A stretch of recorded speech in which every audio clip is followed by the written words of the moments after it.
Pues hoy nos acompaña una joven cantante que cuando tenía por ahí de 8 años de edad se dio cuenta de lo que más le gusta es la expresión a través de la música. Su nombre es Andrea Paulín y hoy nos va a regalar esas expresiones aquí en El Intermedio.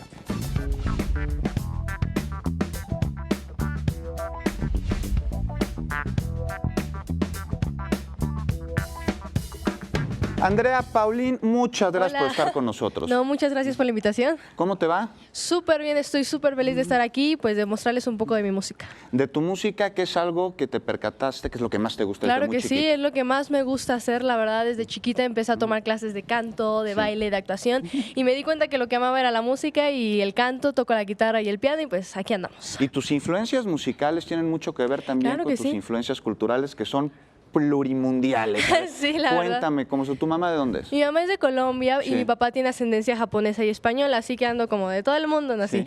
Sí. Oye, y cuéntanos, en tus canciones, pues estas influencias japonesas, colombianas, porque en Colombia tienen como mucho calorcito, ¿no? Claro que sí, el vallenato, la Eso. salsa, todo aquí tropicalón. Lo podemos ver en tu música. Claro que sí, hay música muy, en mi género es pop, balada y algo de electrónica, tenemos Eso. canciones muy movidas, pero también balada, que fue como lo que siempre escuché, oía Sí. Yuri, Miguel Bosé, Yuridia, entonces esas canciones me influenciaron muchísimo para mi música. Muy bien. Oye, y yo sé que para ti el fin de semana tiene un significado muy especial. Claro que sí, el ¿Qué fin de son para semana es un día, son 2 días en los que puedes disfrutar, ir a fiestas, Sí. recordarte de las personas que te gustan, de tus amigos, entonces es unos días muy especiales en la semana de nosotros los adolescentes. Tanto que a cada rato le cantas el fin de semana, Claro ¿verdad? que sí. ¿Y lo vas a hacer ahora? Ahorita lo voy a hacer. ¿Cómo se llama tu canción? Fin de semana, justo así Vámonos se llama mi con canción. ella. Entonces vamos con la canción.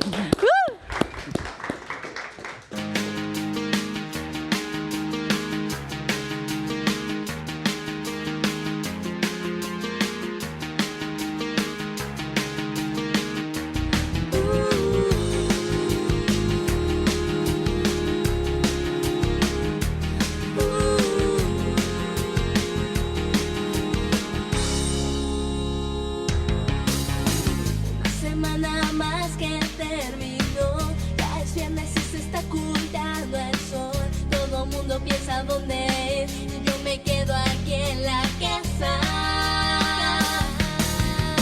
Me quedo en mi habitación pensando en ti. En toda la semana no te vi en tu salón y yo en el mío, imaginando que me invitas a salir. No quiero hacer nada que no sea contigo compartir. Mis amigos me invitan a fiestas, nunca voy y me dicen que estoy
fue el fin de semana. El fin de semana. Ella es Andrea Paulín. Aquí tengo tu disco, Andrea. Claro que Cuéntanos, sí. ¿este es tu material discográfico? Sí, es mi primer disco, Sí. tiene 10 canciones inéditas, así de es. 3 compositores muy talentosos, Muy son bien. amigos míos, Sí. Adolfo Ríos Pimentel, Roberto González Jiménez, Juan Miguel, que es el productor del disco. Muy bien. Él ganó un Audi 88 en Los Ángeles y la verdad es un gusto estar con él y que creyó en mí. Oye, cuéntanos este disco, ¿dónde lo podemos conseguir? ¿En tiendas? En todas las plataformas digitales, Fantástico. iTunes, Spotify, Amazon, en donde lo busquen, ahí va a estar. Y hablando de plataformas digitales, cuéntanos, ¿dónde te podemos encontrar en redes sociales, en internet? Claro que sí, me pueden buscar en Facebook como Andrea Paulín Cantante, Paulín como Paulina, pero sin la última A, en Twitter como @Andrea Paulín_, Instagram como @Andrea_Paulín. Pues ya sabemos dónde encontrarte entre semana, en fin de semana también. Claro Y que sí. cuéntanos, ¿a ti te gusta comer?